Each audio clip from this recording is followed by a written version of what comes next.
이 확장성과 효율성에 초점을 맞춘 이번 템루트 업데이트. 이 템루트 업그레이드를 거치고 나서 그렇다면 비트코인 이 어떤 모습으로 탈바꿈이 될지도 궁금하거든요. 기술적으로 어떻게 적용되는 걸까요? 예를 들어서 비트코인 네트워크에서 네. 제가 이제 앵커님한테 1비트코인을 보내요. 그러면 이제 거래 기록이 있어야지 나중에 앵커님이 다른 말 안 하실 거 아니에요. 그죠? 그쵸. 그래서 그 거래 기록이 어떻게 저장이 되냐면 비트코인 네트워크 상에 블록이라는 공간이 있어요. 네. 새로운 거래 기록이 새로운 블록에 저장이 되고 그리고 그 블록은 이전의 거래 기록을 포함하고 있는 옛날 블록에 이렇게 연결이 됩니다. 체인으로 연결이 된다고 생각을 하면 이게 바로 블록체인인 거죠. 그렇죠. 예, 다시 말해서 비트코인 블록체인 네트워크는 비트코인을 이용한 거래 기록이 담겨져 있는 거래 장부라고 보시면 돼요. 네. 결국에는 이 다 추적이 가능한 그 안에서 이 업데이트가 진행이 되는 거고 이 라이트닝 네트워크와의 결제 지원도 훨씬 더 용이하게끔 만들어주는 업그레이드라고 들었어요. 이 부분도 맞을까요? 네, 맞습니다. 그래서 이제 제가 그 블록에 대한 말씀을 좀 더 드리면 네. 그러면 이제 결제 처리 속도를 높이기 위해서는 이 블록의 크기를 크게 하면 하나의 블록에 더 많은 결제 내용이 들어가잖아요. 네. 그러면 이제 결제 처리 속도가 높아질 텐데 지금 블록의 크기가 혹시 얼마인지 아세요?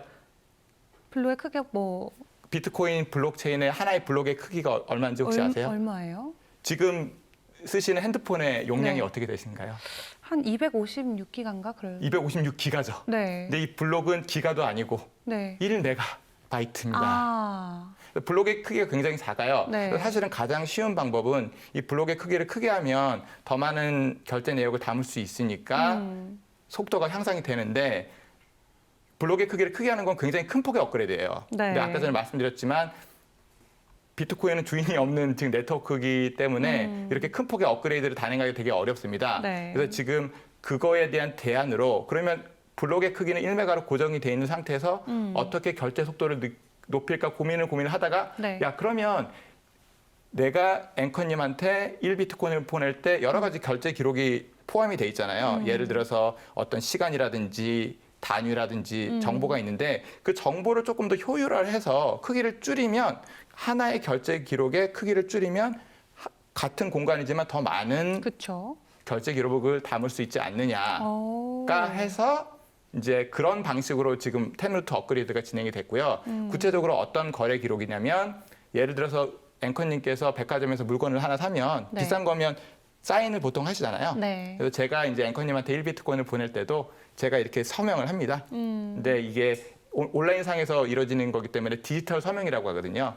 근데 그 디지털 서명의 알고리즘을 지금 기존에는 잠시만요. 기존에는 타원 곡선 디지털 서명 알고리즘이었는데 이거를 더 용량을 적게 차지하는 슈노르 알고리즘으로 이 변경이 되었습니다. 이게 어떻게 용량이 적게 차지를 하냐면 예를 들어서 친구 10명이 네. 금고를 하나 만들어요. 그래서 야 우리가 이제 돈을 같이 보관하자. 근데 돈을 찾을 때는 한 명씩 다 열쇠를 가지고 있어서 10개의 열쇠를 동시에 꽂아가지고 돌려야지만 네. 금고가 열리게 해서 돈을 갖게 하자라고 결정을 했어요. 근데 열쇠가 10개니까 너무 좀 무겁잖아요. 그쵸. 나중에 이제 그러지 말고 우리 그냥 금고를 열 수 있는 하나의 열쇠를 새로 만들자. 그래서 그걸로 열고 닫자라고 이제 결정을 한 거죠. 네. 그럼 이제 하나의 열쇠는 10개의 열쇠보다 부피가 훨씬 더 적잖아요. 작죠. 그래서 기존의 알고리즘은 이 10개의 열쇠다. 부피가 크다. 그러니까 열쇠가 디지털 서명이라고 보시면 돼요. 네. 근데 새로운 이제 슈노르 알고리즘은 열쇠가 하나인. 그래서 이제 디지털 서명의 크기가 굉장히 라이트하기 때문에 전체적으로 결제 기록도 작아지고 결제 기록이 작아지다 보니까 하나의 블록에 들어갈 수 있는 결제 서명이 많아지니까 결제 처리 속도가 빨라지고 그리고 수수료도 절감되는 효과가 나타날 예정입니다.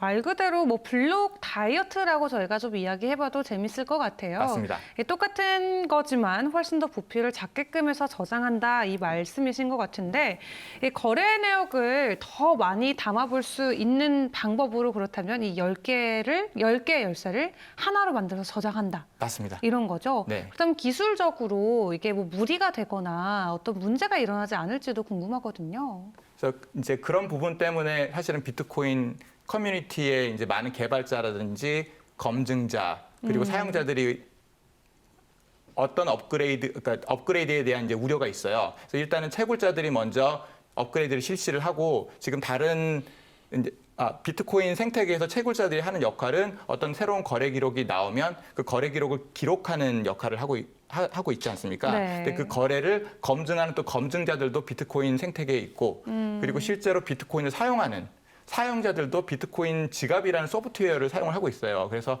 검증자들이나 사용자들도 자신들의 소프트웨어로 템루트로 업그레이드를 해야지만 전체적으로 이제 비트코인 생태계가 템루트 업그레이드가 적용이 되는데 아직은 채굴자를 제외하고 사용자들이라든지 그런 검증자들은 이제 관망을 하고 있죠. 그래서 이제 말씀하신 것처럼 행여 문제가 있을까 이제 관망을 하다가 이제 문제가 없으면 점점 더 이렇게 이거를 적용을 할 것입니다. 근데 이 시간이 아마 2017년 세그위트 업데이트의 경우에 보면 그 당시에도 이 업데이트가 전체적인 생태계에 50% 이상 퍼지는데 2년 정도 걸렸어요. 네. 그래서 2년이라는 시간도 이번에도 최소한 걸리지 않을까. 그리고 2년 사이에 만약에 이 업데이트가 약속한 대로 실제로 비트코인 네트워크의 효율성이라든지 확장성을 개선한다면 아마 가격에는 긍정적인 영향이 있을 텐데 행여나 어떤 업데이트 과정에서 오류가 발생한다든지 그쵸. 보안적인 문제가 생기면 아마 업데이트 자체가 무효화될 가능성도 있습니다.